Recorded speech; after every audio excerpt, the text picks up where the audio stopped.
Vous savez quoi? J'ai un problème. Les jeux Pokémon sont beaucoup trop faciles à terminer, ça fait longtemps que les joueurs le savent, mais on les aime ces jeux, alors pour pouvoir continuer de s'amuser, on ajoute des règles. Sauf que c'est pas la seule raison pour laquelle on fait des challenges. On est obligé d'admettre que c'est aussi un peu pour la gloire. Vous savez, le fait de pouvoir dire « je suis le premier français à avoir réussi tel jeu avec telle règle », ou même plus simplement, de mon côté, quand je dis à d'autres personnes en soirée que j'ai battu Red avec juste un appareil sans jamais le soigner, on me croit jamais, et heureusement que j'en ai fait une vidéo parce que sinon je passerais pour un énorme mytho. Au final, on va toujours chercher plus loin, plus dur, et à force de rajouter des règles partout, on finit par oublier le fait qu'avant un challenge, c'est surtout une aventure. Alors aujourd'hui, on va aller au plus simple. Mesdames et messieurs, je suis Tali, et je vais vous raconter comment j'ai terminé Pokémon Saphir Alpha sans jamais infliger le moindre point de dégâts.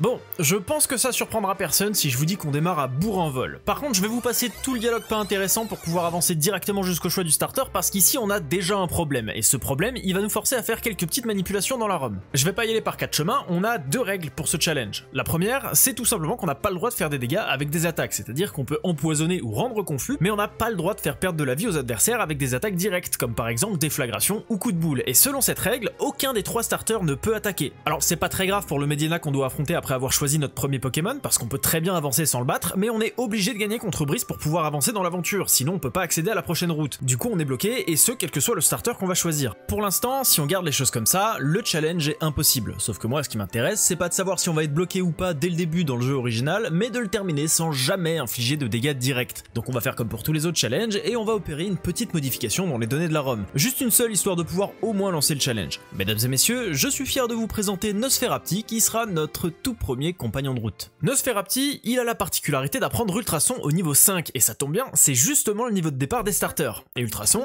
ça rend confus la cible, ce qui a une chance de la blesser et de lui infliger des dégâts indirects. Donc c'est cette attaque qu'on va utiliser pour commencer l'aventure. Et je vous le donne en mille, on perd contre le Mediana. C'est pas très grave, mais c'est un peu la honte. Mais c'est pas très grave, mais c'est un peu la honte quand même. Là-dessus, on essaie de prendre un peu d'XP en pensant qu'on va pas réussir à battre Brice tout de suite, sauf qu'en fait, c'est une galère monumentale. Je vous explique. Déjà, la seule attaque qu'on peut utiliser, c'est Ultrason. Et Ultrason, ça n'a que 55% de précision. Ça veut dire qu'on a quasiment une chance sur deux de rater. Maintenant, même si on réussit à toucher l'Ultrason, ça veut pas dire qu'on gagne le combat, ça veut juste dire qu'on rend l'adversaire confus. Et la confusion, elle a que 50% de chance de blesser l'adversaire.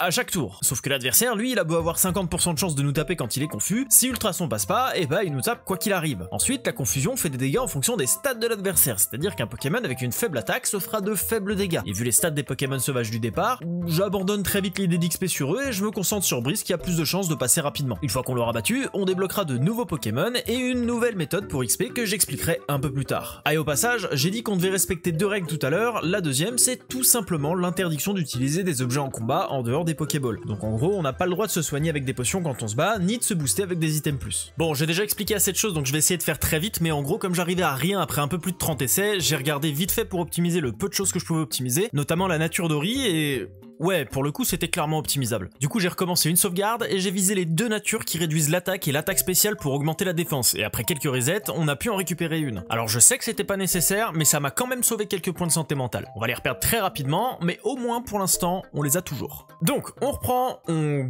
gagne contre le Mediana, comme quoi optimiser un peu, ça peut faire son petit effet. Ah bah non, ce début d'aventure est complètement ridicule. Bon, on avance, parce que sinon on va en avoir pour 1000 ans. On retourne taper sur Brice, c'est juste une question de temps, et après 17 tentatives, on réussit à le passer, ce qui ouvre la voie vers la prochaine route. Route qui a deux dresseurs impossibles à esquiver. Bon, pour ces deux-là, on a de la chance, on arrive à les passer sans avoir à trop relancer le combat. On va esquiver un dresseur pour récupérer les deux Béorans sur un arbuste un peu avant la prochaine ville, et on va enclencher l'animation de la suite de l'aventure qui va nous présenter Timmy, le rival secondaire de la version. C'est ici qu'on débloque le SPV, qui va être un outil extrêmement important tout au long du challenge, parce qu'il nous permet d'améliorer nos EV, et donc nos stats, sans avoir à nous battre. Je vais pas vous faire un cours magistral sur les EV, en gros ça correspond à un chiffre caché qui représente l'évolution d'un Pokémon au fil des combats. Si on veut, ça représente plus ou moins le fait de s'améliorer dans un domaine quand t'affrontes quelqu'un qui est bon dans ce domaine. Certains Pokémon sont liés à la défense, d'autres à l'attaque, d'autres encore à la vitesse, et le SPV permet de pas avoir besoin de se prendre la tête à mettre 250 fois KO le même Pokémon pour avoir des EV au maximum dans la stat qui correspond. Tu choisis juste une stat, tu lances le défi, et si tu le complètes, ton Pokémon gagne des EV dans la stat en question. On y passe quelques heures, et on fait en sorte de monter la défense et les PV de Nosferapti à fond pour tanker au maximum les Pokémon sauvages, et pouvoir gagner des combats plus facilement, parce que les capacités de début de jeu sont sont majoritairement des capacités physiques. On capture un Chonipot au passage pour tanker quelques tours en combat avec sécrétion, c'est-à-dire qu'on place la confusion, puis on switch sur la chenille pour éviter que Nosferapti prenne des dégâts, on spam sécrétion, et quand le Pokémon adverse sort de la confusion, on remet Nosferapti pour relancer Ultrason. Alors c'est laborieux et évidemment c'est super long, mais c'est le seul moyen d'assurer un minimum les combats contre les dresseurs et d'éviter d'avoir à les recommencer 50 fois comme pour celui avec Brice. C'est-à-dire que j'ai du temps à perdre, mais pas trop non plus. En ce qui concerne l'XP contre les Pokémon sauvages, c'est au moins autant la galère, voire même plus parce que les Pokémon sauvages sont généralement d'un niveau plus bas que ceux des dresseurs, donc donnent moins d'expérience. Sauf que si vous vous souvenez de ce que j'ai dit tout à l'heure, on a une nouvelle façon d'XP à exploiter. Mais avant de l'utiliser, on va chercher à attraper un Balignon parce que c'est justement à lui qu'on veut faire gagner des niveaux. Il est trouvable jusqu'au niveau 5 et apprend Vampigraine au niveau 8, capacité qui sera notre deuxième méthode pour faire des dégâts. D'ailleurs c'est clairement la plus sécurisée à ce stade parce qu'elle fait des dégâts fixes en pourcentage des HP max de la cible et que ces dégâts,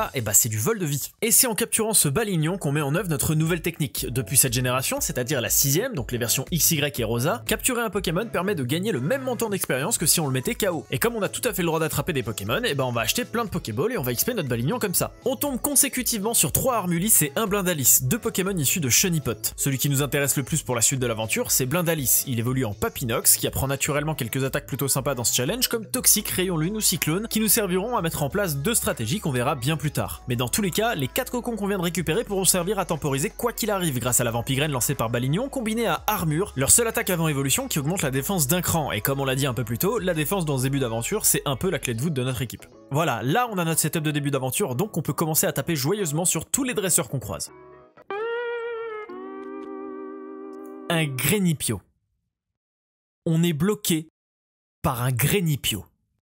Oui, parce qu'en fait, les types plantes peuvent pas prendre la Vampigraine, et Grénipio, il est de type plante. Bon, même si ça prend 15 000 ans, on casse tous les dresseurs du coin, sauf celui-ci évidemment, et on entre au bois Clémenti. C'est ici qu'on sauve le scientifique qui nous donne le multi-exp, un objet qui devrait nous faire gagner pas mal de temps, puisqu'on a quand même récupéré 4 cocons qui peuvent pas XP seuls. On ressort de l'autre côté, on continue d'avancer, et on arrive au premier combat double de la version.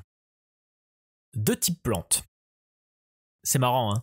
Non vraiment, quand je vous dis que c'est super long, c'est pas une vanne. Donc, une free run plus tard, si vous avez pas la ref, allez voir ma vidéo sur l'animé, on arrive enfin à Mérouville. De là, on part directement à l'est, d'un côté pour continuer d'XP, mais également pour récupérer un Pokémon dont l'évolution devrait plutôt beaucoup nous servir. De base, Ningal connaît Armure, mais également Jet de Sable, ce qui le rend déjà plus intéressant que n'importe lequel de nos 3 Armulis, mais quand il évolue en Ninjask, si on a encore une place dans l'équipe, on récupère un Munja supplémentaire qui dispose du fameux talent Garde Mystique, ce qui en fait le maître du stall dans un très grand panel de situations. Mais depuis tout à l'heure, on s'échine à préparer l'avenir et au final, on n'avance pas. Pour l'instant, on a une arène à affronter, alors on termine de battre tous les dresseurs de la route, je vous passe le temps que ça prend et on entame l'arène sans attendre. On va avoir 2 buts dans les prochaines étapes de notre voyage. Le premier, c'est d'avoir Ori au niveau 18 pour débloquer Poudre Toxique, une nouvelle façon de faire des dégâts. Le deuxième, c'est de monter Ningal au niveau 20 pour le faire évoluer. Après avoir battu tous ces dresseurs, on entame la championne et grâce à la stratégie qu'on a mis en place, c'est pas vraiment un gros morceau. Balignon en première place, on pose la Vampigraine, on paralyse l'Oracaillou et on attend. On se prend quelques crits mais c'est pas très grave, on résiste globalement plutôt bien, on prend même le luxe de sortir Ningal dans le combat et Roxane utilise sa potion pour Racaillou, ce qui nous convient parfaitement. Arrivé devant son Tarénor, même stratégie mais la chance s'en mêle, une Vampigraine, Tarénor lance charge et proc le talent de Balignon, pose sport, qui l'empoisonne. Tant mieux, ça nous accélère le combat et on s'en sort haut la main au premier essai. Bon, comme vous avez pu le voir, c'était pas très compliqué, le vrai problème c'était surtout de réussir à se lancer et comprendre comment on allait réussir à avancer. On continue l'aventure, on sauve Pico, on prend le bateau jusqu'à l'île Miokara, on prend le centre Pokémon sur la route et on lance la deuxième arène directement. On bat tous les dresseurs avec Vampigraine, mais il nous manque un tout petit peu d'XP pour passer au niveau 19, donc on fait un petit détour par la grotte granit et on retourne taper le champion. Et là, on se rend compte que Poudre Toxique n'a que 75% de précision, et on rate les 4 premières, ce qui n'avait que 0,4% de chance d'arriver. Un combat très marrant du coup, qu'on doit terminer avec Nosferapti parce que Balignon tombe KO au moment où il arrive à placer la Poudre Toxique sur le premier Pokémon du champion. Ça nous laisse seulement la confusion pour nous en sortir contre son Makuhita, alors on joue sur le switch avec Ningal pour envoyer un max de sable dans les yeux de l'adversaire et replacer la confusion dès qu'on en a besoin. Alors ça prend du temps, mais bon, on commence à s'habituer, hein. Du coup, on finit par battre le champion et on enchaîne avec la suite de l'histoire. On repart en bateau et on rejoint Poivre-Sel. Là, on sait qu'on va faire pas mal de combats, alors pour polariser un peu l'XP, on va se limiter à 4 Pokémon dans l'équipe. On l'a dit tout à l'heure, hein, notre deuxième but, ça va surtout être d'XP Ningal jusqu'au niveau 20 pour qu'il puisse évoluer et qu'on récupère Munja. On lave tous les dresseurs de la plage, on libère le musée et on part directement au nord pour le combat contre le rival. Et je vais être honnête avec vous, je crois que j'avais encore jamais gagné un combat d'une façon aussi ridicule. Le Welmer, c'est pas un problème, il fait pas de dégâts, alors on le boit aussi facilement que n'importe quel autre Pokémon. Et d'ailleurs, c'est pareil avec son Galifeu. Balignon. Un type plante.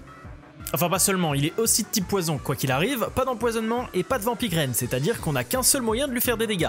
La confusion. Sauf que le balignon de Brice, il connaît aussi évidemment Vampigraine, et en plus de ça, il a pas beaucoup d'attaques, et ça, ça le rend intuable avec juste la confusion. En gros, ça semble plutôt mal parti, mais l'avantage de ce désavantage, c'est qu'il a le même problème que nous, et même si on n'a pas le droit de lui taper dessus, on a au moins le droit de changer de Pokémon quand on veut pour couper la Vampigraine. On envoie Ningal, on spamme les jets de sable autant qu'on peut, puis on switch sur Papinox, qui a appris Rayon Lune au cours de la dernière session d'XP. Il est de type poison et insecte, donc il a une double résistance à méga sensu, mais il a aussi une défense élevée qu'on va encore augmenter au maximum avec armure pour survivre au coup de boule. En gros, les seuls vrais dégâts qu'on prend sont ceux qui viennent de la Vampigraine, donc on utilise Rayon Lune pour récupérer de la vie à chaque fois qu'on a perdu plus de 50% de nos PV. Tout ce stalling n'a qu'un seul but, obliger l'adversaire à utiliser ses PP pour qu'il n'ait plus aucune capacité et qu'il soit forcé d'utiliser Lutte. Depuis la 4ème génération, Lutte ponctionne un quart des PV du lanceur à chaque fois que la capacité est utilisée, quel que soit le montant de dégâts infligés par l'attaque. Et comme ce sont des dégâts que le lanceur s'auto-inflige, et nous on n'aura toujours pas fait de dégâts directs. Dès qu'il a plus que Vampigraine et Parasport, on switch sur Balignon qui est insensible, et une fois qu'il a plus rien, on re-switch sur Papinox car il est encore capable de tanker la lutte. Donc on vient de battre le rival en épuisant ses PP. C'est absolument ridicule, mais on n'a toujours pas fait de dégâts directs, donc le challenge est toujours valide. Alors vous inquiétez pas, celle-ci c'était de la totale improvisation, mais j'ai d'autres stratégies prévues pour la suite, on en a encore qu'au tout début de l'aventure, ce serait quand même dommage si j'avais rien d'autre sous le coude.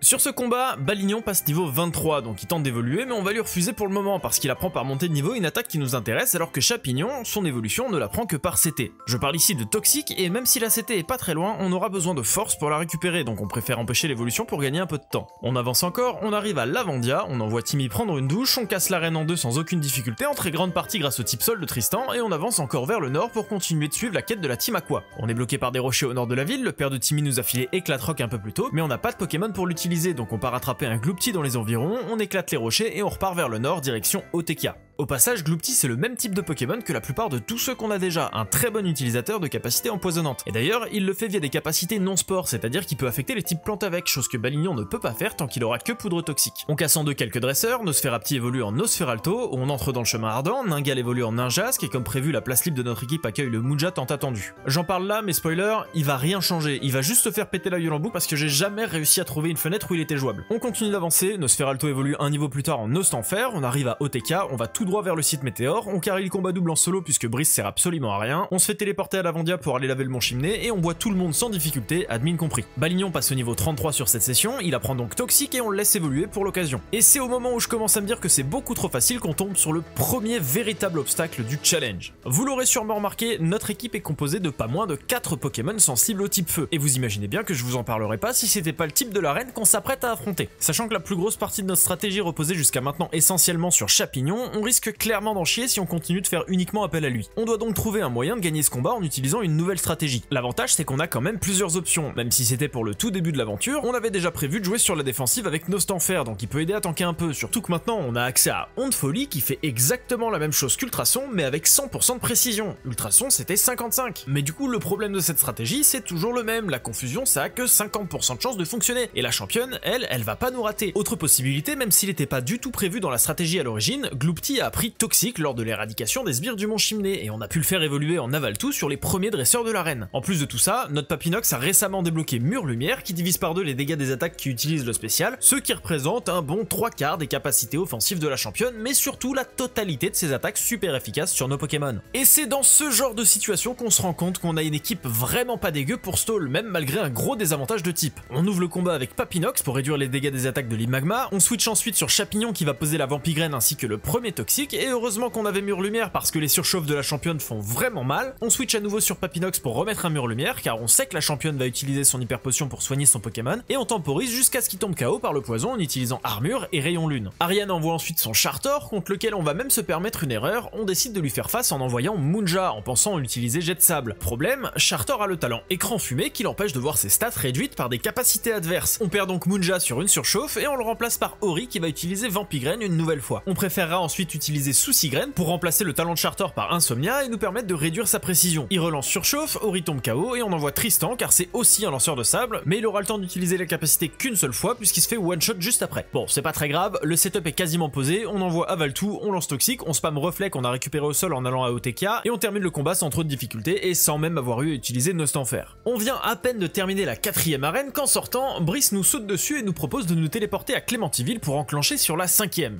Sur le papier, elle est beaucoup plus simple à engager, sauf que dans les faits, Bah elle est beaucoup plus simple à engager, les Pokémon de Norman passent littéralement leur tour et même si c'est des monstres offensifs, notre spécialisation en défense est beaucoup plus efficace et le peu de dégâts qu'ils nous font sont quasi entièrement couverts par la Vampigraine. Pour le coup, c'était vraiment super simple. On ressort de l'arène, on avance l'histoire un peu plus, Timmy nous téléporte à l'est de la Vandia et on s'engage sur la route 118 vers la prochaine étape de notre voyage, Symmetronel. C'est sur cette route qu'on va débloquer l'attaque Cyclone et on va pouvoir mettre en place une toute nouvelle stratégie grâce à cette capacité. Jusqu'à maintenant, on se contentait de mettre des dégâts avec le poison et la Vampigraine. Si on parvient à récupérer des Pokémon qui peuvent utiliser les picots ou pièges de roc, on peut ensuite switch sur Papinox qui tank très bien et pourra spammer Cyclone et forcer les Pokémon adverses à switch et donc prendre des dégâts. En regardant la liste des Pokémon qui peuvent apprendre les deux attaques que j'ai mentionnées plus tôt, on voit deux candidats potentiels accessibles, Rakayu et toute sa famille d'évolution, et Hermure. Les deux sont trouvables du côté d'Oteka, alors on va clairement pas se priver. Petit bonus super cool, Hermure peut aussi apprendre Hurlement, une capacité qui a les mêmes effets que Cyclone et qu'on trouve au même endroit. À partir du moment où on aura posé les picots, on n'aura même plus besoin de switch, on pourra simplement utiliser Hurlement en boucle puisqu'Hermure est aussi un Pokémon très défensif. Bon, techniquement il peut aussi apprendre piège de roc, mais c'est faisable uniquement par donneur de capacité et celui pour les pièges de roc se trouve à l'atoll de combat accessible uniquement après la ligue, donc c'est pas pour nous. Mais tout ça, c'est seulement de la théorie et il faut avant tout pouvoir la mettre en pratique. On attrape nos deux nouveaux candidats et on va en chercher un troisième pour apprendre Surf et avancer dans l'aventure. On intègre au passage Latias à l'équipe, on débloque l'accès à la méga évolution en même temps, on reprend notre chemin vers le nord, on passe par la tour radio, on bat le rival et on arrive à Symmetronel. Et Symmetronel, c'est la ville de la 6ème arène qui est de type vol. En prime, on commence à être bien avancé dans le jeu, donc les Pokémon des dresseurs deviennent de plus en plus forts et on rencontre de plus en plus de formes évoluées. Jusqu'à maintenant, ça posait pas trop de problèmes, mais dans cette arène, ça va vraiment devenir ennuyeux.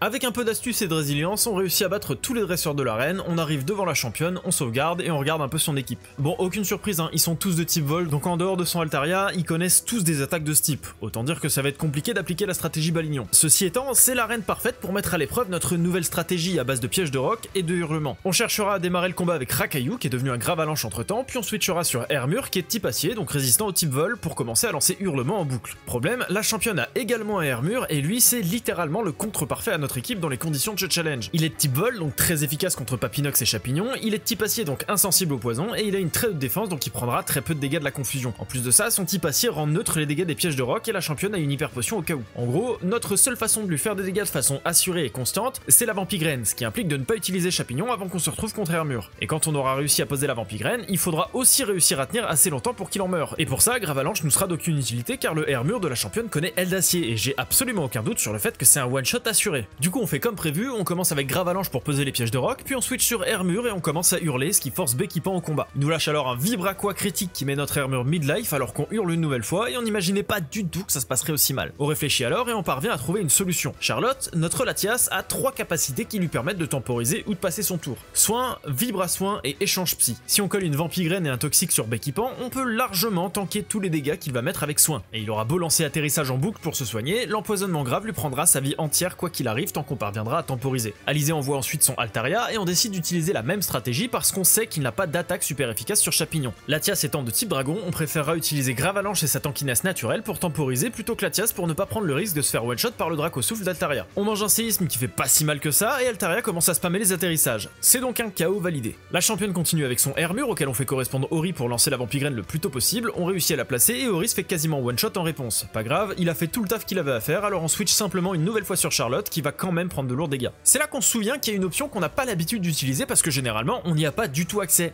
La méga évolution. Comme un bon exemple vaut mieux qu'un long discours, les stats de Latias, elles ressemblent à ça. Maintenant, pour ce qui est des stats de méga Latias, on est plutôt sur ça.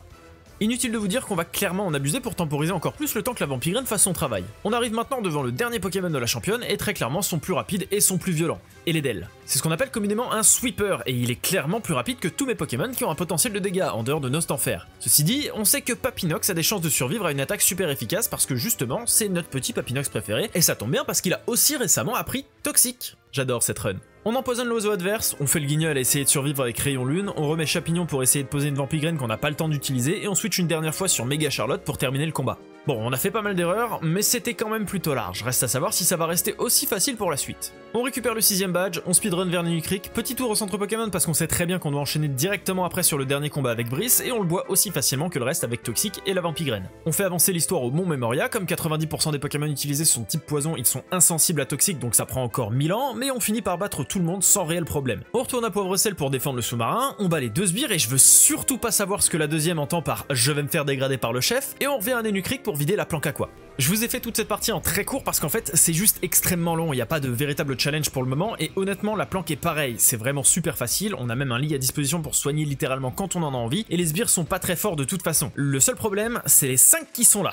Alors on a eu aucun mal spécifique pour les battre, hein. Ça a juste pris des milliards d'années parce qu'ils ont beau être en dessous du niveau 20 et c'est un combat de horde et ils n'hésitent pas à lancer hurlement en permanence. On a eu beau réussir à mettre une vampigraine au début du combat, elle affecte qu'un seul d'entre eux, ils sont 5, donc ils peuvent continuer de hurler en permanence et comme on n'a pas le droit de lancer d'attaque directe, on est obligé d'attendre d'avoir un Pokémon qui connaît Toxic pour leur faire des dégâts. Après plusieurs dizaines de minutes sur ce même combat, on réussit enfin à passer et on termine la planque sans avoir affronté de véritables dangers. Bon, juste bien fait perdre mon temps. Nouveau speedrun jusqu'à Algacia et on lance l'arène. C'est une arène de type psy donc on va clairement laisser Chapignon de côté cette fois-ci puisque depuis son évolution il est de type combat. Et en fait c'est probablement l'arène pour laquelle on est le mieux préparé. Les dresseurs ne représentent aucun problème et les championnes se battent en combat double. De notre côté on a Hermure qui est de type acier donc qui résiste au type psy et Charlotte qui est aussi de type psy et qui a accès à la méga évolution donc il va encore plus résister. On décide pour l'occasion d'apprendre Toxic à Latias et la stratégie est déjà trouvée d'avance. On a Toxic sur nos 2 Pokémon, Hermure spammera Reflet pour temporiser au maximum et Méga Latias sera là en soutien pour lancer Soin et Vibra Soin pour l'empêcher de tomber KO s'il se fait toucher. Sans surprise, on récupère le 7ème badge quelques tours plus tard. Au final, c'était peut-être l'arène la plus simple de toutes.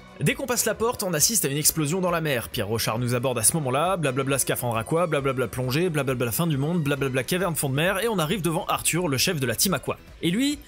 c'est un emmerdeur, parce qu'il utilise la seule attaque qui est anti-jeu contre nous. Pour ceux qui connaissent pas Provoque, c'est une capacité qui empêche le Pokémon adverse d'utiliser des attaques de statut ou des changements de stats. En gros, la capacité nous force à lancer une attaque qui fait des dégâts, sauf que je vous rappelle que la seule règle du challenge, c'est qu'on n'a pas le droit de faire ça. Et si vous vous posiez la question de ce qui se passe quand on se fait Provoque alors qu'on a aucune attaque, comme c'est le cas de Chapignon, et bah le Pokémon lance tout simplement lutte. Le seul moyen de continuer malgré ça, c'est d'espérer qu'il utilise pas Provoque, ou de switch quand il l'utilise jusqu'au moment où on arrivera à poser une Vampigraine ou un Toxic, moment où on n'aura aucun problème à switch en boucle pour temporiser. Une fois qu'on a réussi à passer le Graena, on doit également se taper un gros tas de morts, insensible au poison et qui atomise la tronche de Chapignon avec Détricanon et Cradovague, mais aussi un Nostanfer, insensible au poison et qui atomise Chapignon avec Crochet Venin et Acrobatie. On devra finalement passer son Sharpedo, non pardon, son Méga Sharpedo, qui atomise la tronche de, non, pas Chapignon, cette fois-ci c'est littéralement tous mes Pokémon qui en prennent pour leur grade parce que Méga Sharpedo est un sweeper qui a 140 d'attaque, ce qui en fait le 36ème Pokémon avec la meilleure stat d'attaque du jeu. Sur 721. Et c'est largement suffisant pour one-shot presque tout le monde avec tranche. Bref, avec un peu de patience et une combinaison de Onde Folie et Toxique, on réussit à faire tomber le Graena et on prend le temps de placer Piège de Roc et Pico pendant qu'il succombe au poison. On envoie ensuite Hermure et on commence à hurler. C'est là qu'Arthur décide de faire un truc que je capte pas. On tank une attaque de son Nostanfer le temps de lui hurler dessus et il le remet. 2 fois. On hurle encore et on arrive devant Sharpedo et là c'est le moment où c'est pas gaulerie du tout. On le match avec Nostanfer parce que c'est le seul de l'équipe qui peut espérer le prendre de vitesse et on lui met une onde folie parce que sans ça, eh ben on va se faire péter les dents. On switch sur Chapignon et pour se donner plus de chance, on utilise Parasport, il se frappe lui-même et on pose une Vampigraine qui l'achève. Il envoie ensuite son gros tas de morph qui a déjà pris très cher avec Piège de Roc et Pico, nouvelle Vampigraine et on décide de garder Chapignon sur le terrain parce qu'on a plus que 5 PV sur Aku et on veut pas prendre le risque de le perdre. Sauf que Chapignon se fait littéralement oblitérer par l'acrobatie du Nostanfer d'Arthur donc on se retrouve à devoir jouer aux probabilités parce que notre seule façon restante de lui faire des dégâts, et bah c'est la confusion, mais c'est aussi notre seule façon de survivre parce que si Nostanfer prend la moindre capacité, il est KO et on peut plus faire de dégâts. Alors on met à coup sur le terrain, on lance son de folie, et on prie. L'ennemi se blesse une première fois dans sa confusion et pour éviter de prendre des risques inutiles, on switch sur Poissirène, juste au cas où. Notre intuition était la bonne, Nostanfer sort de sa confusion et one-shot notre petit poisson. On remet à coup, on relance son de folie et il se blesse une dernière fois, mettant fin au combat. Bon, on a passé un temps pas possible à battre ce gros débile, mais maintenant que c'est fait, on ressort de la caverne et on se dirige vers Atalanopolis. Évidemment, petit tour au centre Pokémon, puis on va terminer cette primo résurgence qui commence à durer un peu. Enfin pour vous pas trop, mais pour moi ça a vraiment pris des plombes. On capte Pierre Rochard, il nous envoie au fond de la grotte origine, on met le scaphandre et on lance le combat contre Kyogre. Bon. Pour lui c'est un peu particulier, c'est un légendaire et il a beau être très très fort, j'en ai un peu rien à faire même s'il a de très bonnes stats, il a aucune capacité vraiment intéressante pour le challenge. Il a bien Anneau Hydro mais aucun moyen de le transférer à d'autres Pokémon, ce qui le place au mieux au même niveau que Latias, qui sert essentiellement à lancer Toxique et temporiser au maximum, et au pire, bah il servira à rien. Enfin il y a bien son talent qu'invoque la pluie et réduit les dégâts des attaques feu de 50%, voire même qu'il les annule dans le cas de Primo Kyogre, mais bon. Comment vous dire que l'arène feu est déjà passée et qu'on va plus rencontrer de type feu jusqu'à la fin de l'aventure? En gros, il nous apportera absolument rien. Du coup, on s'apprête à l'affronter et ça fait un peu peur parce qu'il est en forme Primo Kyogre et qu'il a des attaques qui font pas mal de dégâts, comme par exemple Master Ball. On va pas se prendre la tête, juste Master Ball. Ok, maintenant qu'on a capturé Kyogre, il faut absolument qu'on retourne en arrière. Sur la 3DS, on a une fonction particulière sur l'écran du bas qui nous permet de rencontrer des Pokémon très spécifiques dans certaines zones. Ça s'appelle le Navidex. Retenez pas ça, c'est pas intéressant de le savoir. En gros, grâce à lui, on peut trouver d'autres Pokémon que les Pokémon originalement présents dans la zone dans laquelle on se trouve. Il y a d'autres utilités, mais c'est la seule qui nous intéresse actuellement. On s'envole à Mérouville, on se dirige à l'est et on commence à chercher un Evoli. Evoli qu'on va faire évoluer en Aquali parce qu'on a besoin de sa compatibilité. avec la strat. Sa compatibilité avec la strat. On n'avait pas de type O, c'est un type O, on avait besoin d'un tank, c'est un tank. Ceci étant, est-ce que vous saviez qu'en termes de compatibilité, Aquali est le meilleur? Aquali, c'est le genre de Pokémon bien défensif qu'on apprécie avoir de son côté. Il a de très bonnes stats en PV et en défense spéciale, et il a que 2 faiblesses face au type plante et électrique. Et puis il a aussi accès à des capacités vraiment intéressantes pour le challenge, comme par exemple Anneau Hydro et Acide Armure, ou même certaines CT au hasard Reflet et Toxique. Mais en y regardant d'un peu plus près, on voit une stratégie encore plus sournoise se créer sous nos yeux. Ce qui nous pose le plus de problèmes depuis le début de l'aventure, c'est les Pokémon qui sont insensibles à l'empoisonnement, à savoir le type poison qui est super efficace sur le type plante de champignon, mais également le type acier qui est carrément représenté par le dernier membre de la ligue, Pierre Rochard. Et d'ailleurs contre lui, j'ai honnêtement pas peur de vous dire que ça va être la giga merde. Contre eux, notre seule solution à l'heure actuelle, c'est la Vampigraine. Il faut donc qu'on soit capable de tenir le combat avec des stats défensives élevées, de la récupération, de l'esquive, bref, vous avez compris l'idée. Et Aquali, qui a accès à Anneau Hydro, Acide Armure et Reflet, il peut aussi apprendre Relais.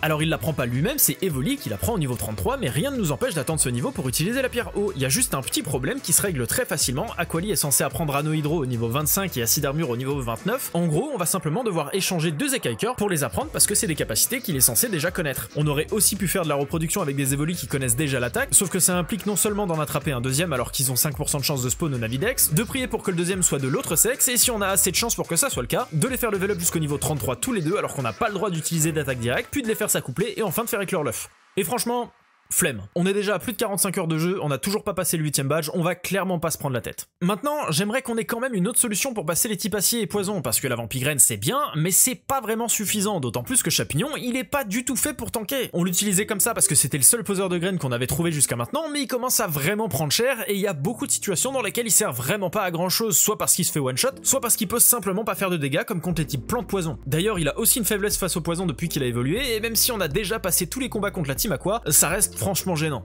En cherchant un peu dans la liste des remplaçants qui ont accès à la Vampigraine, on tombe sur le Pokémon parfait, et tout comme pour Evoli, on vient d'en débloquer l'accès en attrapant Kyogre. On s'envole au bois Clémenti, on commence à chercher, et au bout de quelques dizaines de minutes, on tombe sur un Brossellum qu'on attrape. On le fait level up jusqu'au niveau 39, et il apprend 4 attaques qui vont être absolument royales pour la suite de l'aventure. Vampigraine évidemment, Malédiction, Feu Follet et Prélèvement du Destin. J'imagine que j'ai pas besoin d'expliquer ce que fait Vampigraine, je pense qu'on commence à connaître, mais on n'a pas encore utilisé les 3 autres capacités. Malédiction, quand c'est utilisé par un type spectre, ça ponctionne 50% des PV du lanceur pour maudire la cible. Et une cible maudite, ça perd 25% de ses PV max à chaque tour. Voilà, rien que ça. Pour ce qui est de Feu Follet, c'est une capacité non offensive qui a 85% de chance de brûler la cible. Et la brûlure, ça divise par 2 les dégâts des attaques physiques des Pokémon brûlés, en plus de leur prendre 1/8 de leur PV à chaque tour. Pour finir, Prélèvement du Destin, mais purement et simplement le Pokémon adverse KO si le lanceur tombe KO avant d'avoir lancé une autre capacité. En gros, si on parvient à setup entièrement avec Akali et qu'on décide de relais sur Brossellum, on devrait pouvoir utiliser Malédiction sans trop de problème pour passer n'importe quel Pokémon et récupérer de la vie avec Anneau Hydro et la Vampigraine. Petit bonus sympathique, Brossellum évolue en Décéliande.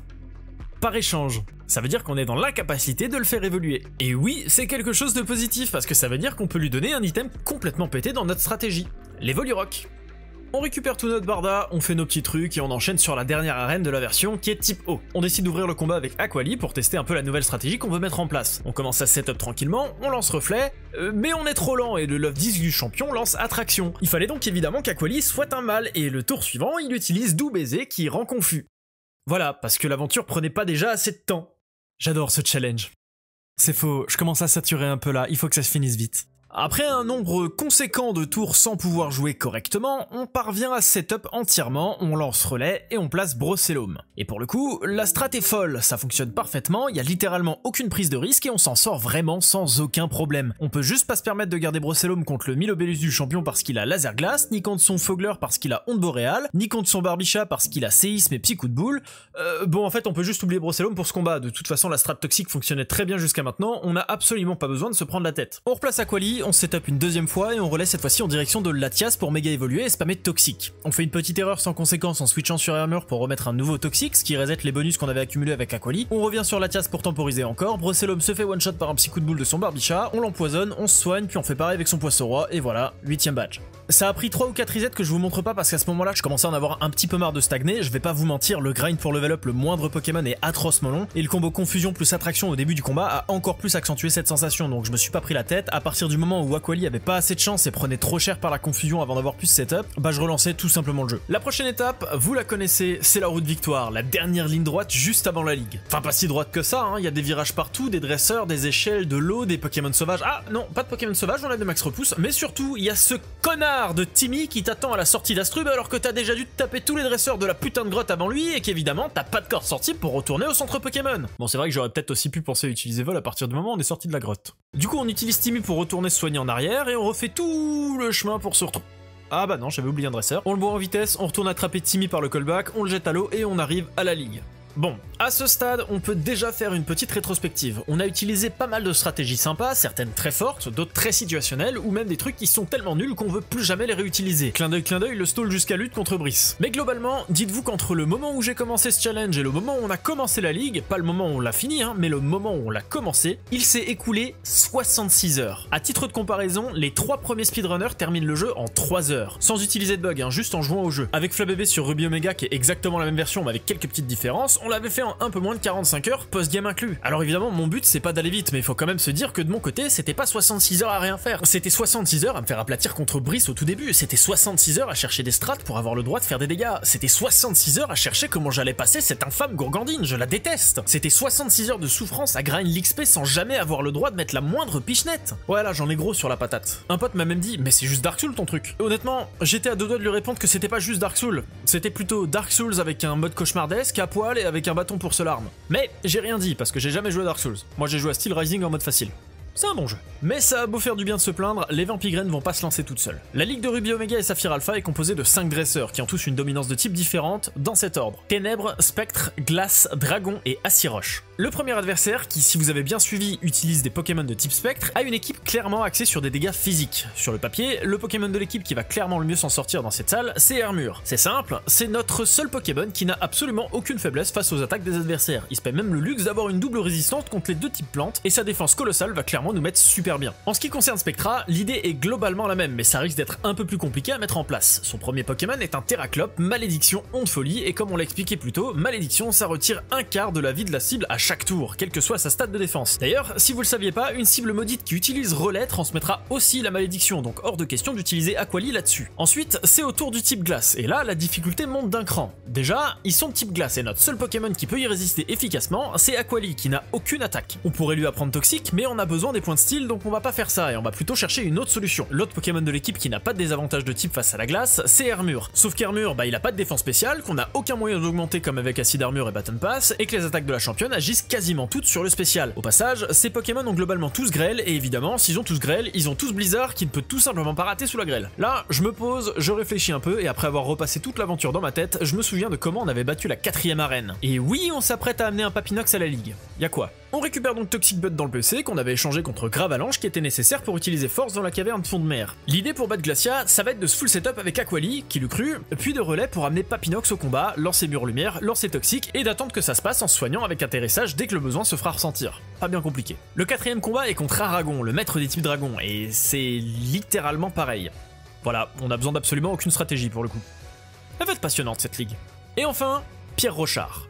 Littéralement le plus gros casse-tête de cette région. Enfin, c'est pas exactement Pierre Rochard le plus gros casse-tête, mais un de ses Pokémon, et accessoirement un des miens aussi. Hermure.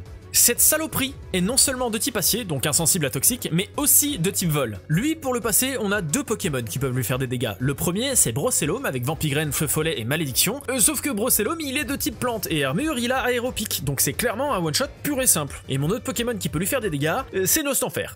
Oui, les dégâts c'est la confusion. Du coup on aurait tendance à se dire, bah c'est pas grave, tu prends Aquali et tu te full setup. Et dans des conditions normales, j'aurais dit pareil. Sauf que là c'est pas des conditions normales. Son Hermure il a aussi Toxique. Et contre Toxique, on se setup pas. Donc là pour résumer, on est obligé d'affronter notre propre strat, qui du coup contre notre propre strat. Sauf que lui, il a le droit de taper après avoir posé le poison. Et si d'aventure Brocellum réussissait à passer un tour sans se faire one shot et à placer un Feu Follet, Pierre Rochard a 2 guérisons. Et il a aussi totalement le droit de les utiliser en combat.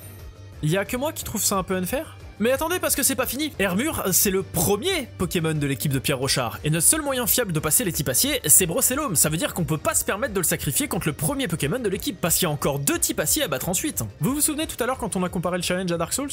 Oh, c'était pas complètement exagéré, hein.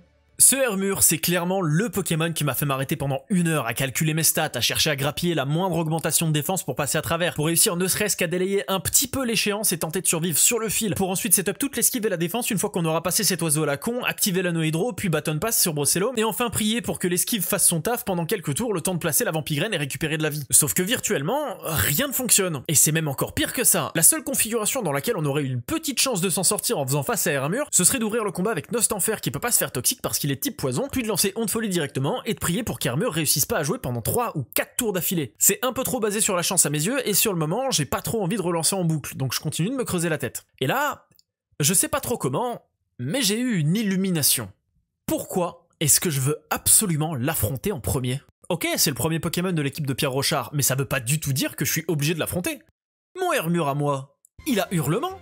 Le seul truc qui m'empêche de me setup, c'est Toxique, mais s'il est pas sur le terrain, il peut pas utiliser Toxique, donc il peut pas empêcher Aquali de faire la strat Button Pass. Tout ce que j'ai à faire, c'est commencer avec Hermure, lancer Hurlement, forcer un Pokémon qui représente aucun danger au combat, donc n'importe lequel sauf Métalos, mettre Aquali et lancer les boosts. À partir de là, sachant que l'équipe du maître est quasi exclusivement physique et qu'on aura énormément de défense, d'esquive et de régène, sans même parler de la réduction d'attaque de la brûlure, normalement, à vue de nez, ça devrait pouvoir passer. Bon, en tout cas, je sais pas ce que vous en pensez, mais moi, je dis qu'on peut s'y mettre. Le premier dresseur, comme on l'a déjà dit plus tôt, c'est Damien, le type ténèbres. On commence avec Aquali, lui Grayena, et on sait qu'il a Vantardise, donc on lance tout de suite Anneau Hydro pour compenser la potentielle confusion. Ensuite, on utilise 3 fois Acide Armure alors que l'adversaire lance 3 coups bas qui ratent obligatoirement si la cible n'utilise pas d'attaque offensive. Je suis pas sûr qu'il ait vraiment sa place au conseil 4 lui. Bref, on prend même pas la peine d'utiliser Reflet puisqu'on l'a aussi enseigné à Hermure, on button pass, on place le premier toxique, les 6 reflets, on relance toxique au moment où Damien utilise sa première guérison, on pose les picots et à partir de là, c'est fini. Plus besoin de toucher à quoi que ce soit, Hermure est juste immortel, et même si on voulait le faire, il y aurait aucun moyen pour qu'on perde. La salle suivante, c'est la salle de Spectra qui utilise des Pokémon de type Spectre, très inspiré. Comme on l'a déjà dit, Terraclope c'est un peu le seul problème sans vraiment en être un à cause de malédiction. On ouvre avec Hermure, on lance Toxique et il nous maudit directement. Ça veut dire qu'il lâche la moitié de sa vie pour en faire perdre un quart à Hermure. La solution là, elle est vraiment pas compliquée, on switch sur n'importe quel Pokémon qui peut tanker, au hasard Aquali, pendant ce temps, lui lance Onde Folie, on reswitch sur Hermure, Spectra utilise une guérison, on relance Toxique, et là vous commencez à saisir l'idée, on temporise juste le temps que le poison fasse son effet. Une fois que Terraclope tombe KO, vous savez ce qui suit, Aquali, Anneau Hydro, Acide Armure, Reflet. Ah bah non, pas reflet, juste Anneau Hydro et Acide Armure du coup, et ça part en relais. Sauf que Hermure il a déjà pris une prescience et 2 tours de malédiction dans la tronche, et on n'a pas eu le temps de setup l'esquive. Bon, là je vous le dis comme ça, mais à partir du moment où Aquali a pris le toxique, le combat est juste terminé. Il reste encore une guérison à Spectra, elle a encore 4 Pokémon en forme et on peut juste pas se setup. Ça veut dire qu'on va clairement pas pouvoir tanker assez avec nos 4 Pokémon en vie. J'avoue que j'ai un petit peu trop fait le malin, donc on recommence avec un peu plus de sérieux cette fois. On ouvre avec Hermure, toxique, on joue avec le switch contre la malédiction et Terraclope tombe. Et contrairement au combat précédent, Spectra n'envoie pas son Branette toxique mais son Ténéfix. Et lui, bah c'est pas du tout un problème, donc bah on peut juste se setup comme on veut. Du coup on fait ce qu'on a à faire et on button pass sur Papinox parce que au cas où il peut se soigner avec pouvoir lunaire. Et c'est là que je me dis, ah putain, ça marche bien ma strat, mais si on n'a pas de chance ou qu'on oublie un truc, faut tout recommencer, c'est un peu chiant, faudrait un genre de filet de sécurité quand même. Comme par exemple un moyen d'empoisonner toute l'équipe, juste au cas où on n'est plus que Aquali. Et donc là je commence à regarder intensément cette capacité. Du coup, la strat du combat, elle a quelque peu évolué. L'idée c'est toujours de se setup et une fois que c'est fait, on utilise Papinox pour empoisonner l'adversaire, puis Cyclone pour forcer un autre Pokémon au combat, l'empoisonner, relancer Cyclone, empoisonner, relancer Cyclone, empoisonner. Vous voyez l'idée. L'avantage d'utiliser Papinox pour ça, il réside dans le fait que non seulement il a Mur Lumière pour l'aider à tanker les attaques spéciales, mais il a également accès à Rayon Lune qui lui offre toute la régénération dont il a besoin. Il peut d'ailleurs aussi apprendre Atterrissage qui a les mêmes effets à quelques détails près. En gros, avec le setup d'Aquali au préalable, on est plutôt bien loti. Et ça, c'est une strat qui va parfaitement fonctionner à partir de maintenant et jusqu'à Pierre Rochard. On atomise littéralement ce combat et les 2 suivants avec un Papinox. Bon, on n'a pas eu de bol sur Glacia parce qu'on a mangé une glaciation, alors ça a failli partir en steak, mais c'est un détail, au final c'est quand même passé. Bon, même si on a bien gaulerie sur ces 3 combats, le prochain il risque d'être quand même vachement moins drôle. On place Hermure en premier, on récupère quelques PP et c'est parti. Pour le début, aucune surprise. On jarte le Hermure et on force Métalos. On avait dit qu'on en voulait pas, hein, du coup bah on recommence, il rate son piste-point et on relance un nouveau Hurlement. Cette fois-ci c'est Kaorin qui arrive et puisqu'il est là, qu'on a atterrissage dans notre set, qu'on résiste à toutes ses attaques et qu'on a toxique et les picots, bah autant setup un petit truc, on a rien à y perdre. Donc on l'empoisonne, on lance 3 picots, on soigne dès qu'on a besoin et on finit par forcer une guérison. On l'empoisonne une nouvelle fois et on soigne en boucle jusqu'à ce qu'il tombe KO, vous commencez à comprendre la chanson. Et maintenant, on doit faire face à Galeking et c'est ce moment qu'on va choisir pour mettre Aquali sur le terrain et commencer à augmenter nos stats. Alors ici, c'est un peu particulier, c'est-à-dire qu'on prend pas mal de dégâts dès le début, on parle quand même de Galeking, hein, du coup on décide de setup d'emblée Acide Armure, parce qu'autrement on n'est pas sûr du tout de survivre. Une fois que c'est fait, on place l'Anneau Hydro, on fout le reflet et ça part en relais sur Brocellum. On place la Vampigraine et regardez les énormes dégâts de Galeking. Oh bah là on va avoir du mal à s'en remettre. Ah bah non. Bon, en même temps, on est à plus 6 de défense avec acide armure, on a mis tous les EV en défense avec le SPV en prévision de ce combat. En prime, on a aussi les Volirock sur Brocellum qui augmente quand même la défense de 50%. Bon, c'est pas vraiment une surprise. Du coup, on lance Malédiction, puisque visiblement on peut clairement se le permettre. On prend un léger coup de tête au passage, bon, même pas mal, hein. On rate un feu follet, il rate aussi son attaque et la malédiction finit le travail. C'est là que Pierre Rochard décide de remettre son armure à la con. Tant pis, on est full setup et on peut très certainement survivre à plusieurs tours de toxique avec la vampigraine et l'anneau hydro, et encore, pour ça il faudrait qu'il puisse toucher son toxique. On est quand même à plus 6 en esquive. On fait notre truc, on lance malédiction, on force la deuxième guérison, on tank super bien les aéropiques, vraiment le boulot est monstrueux et Hermure tombe sans être parvenu à faire quoi que ce soit de très concluant. Son prochain Pokémon, c'est Métalos. Et lui, même si on a réussi à lui cramer la bouche, bah il a quand même réussi à toucher Brocellum. Un coup critique. One shot.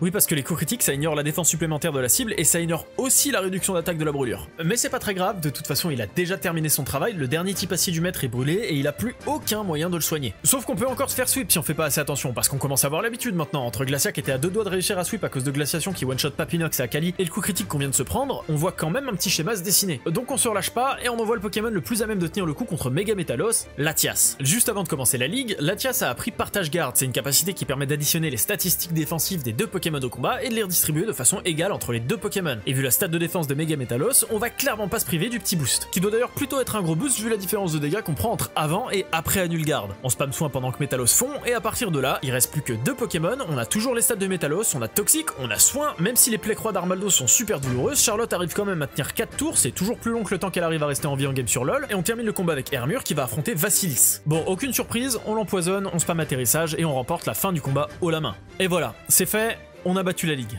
Le challenge est terminé. Bon, je sais que c'est pas exactement terminé. Si vous me dites que c'est pas fini, que c'est un peu de l'arnaque, qu'il y a encore la deuxième ligue à affronter, tout ça, honnêtement, je comprends. Le truc c'est que moi, mon but, ça reste de créer une vidéo qui soit intéressante à regarder. Et là, je crois que vous imaginez pas à quel point je me suis donné à fond pour que ça vous semble pas trop rébarbatif en permanence. Et je vois pas trop comment je pourrais rendre ça moins pareil alors que je suis censé affronter exactement les mêmes dresseurs avec les mêmes types de Pokémon, donc potentiellement des stratégies similaires. Mais si vous me demandez de faire la deuxième ligue, bah pas de problème. Je la ferai et je la mettrai en vidéo bonus s'il faut. Par contre, il y a de grandes chances que les strats changent pas énormément parce que pour le coup, c'est vraiment les plus efficaces que j'ai pu trouver avec ce qui était accessible dans la version. N'hésitez pas à me dire si la suite vous intéresse, ce sera très certainement une vidéo beaucoup moins longue si ça sort, mais on sait jamais, des fois que vous soyez chaud, faut juste me le dire. Bref, même si j'arrête pas de me plaindre, je dois dire que c'était bien galerie, merci à vous d'avoir regardé ce challenge. Si vous voulez en voir plus, je vous conseille le précédent, c'était Heart Gold avec juste un appareil, sans talent, sans capture, sans soigner dans les centres Pokémon, bon en gros avec un petit peu trop de règles. Quant à nous, on se retrouve pour la prochaine vidéo, c'était Ali, la bise.